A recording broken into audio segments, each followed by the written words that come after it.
Next snacks என்னன்னு பார்த்தீங்கன்னா happy happy biscuit, hide and seek biscuit இருக்குது. அடுத்து நான் வந்து அன்றைக்கி போட்ட ஜம்ப்ஸு இருக்குது, 2 வாங்கி வச்சுருந்தோம் அந்த இதுலேயே. அப்புறம்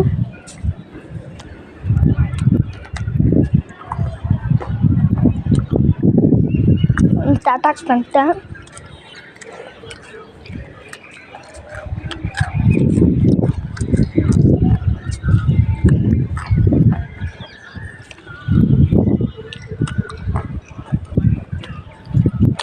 அடுத்த ஹைட் அண்ட் சீக் பிஸ்கெட்டு, அடுத்த ஜம்ப்ஸு,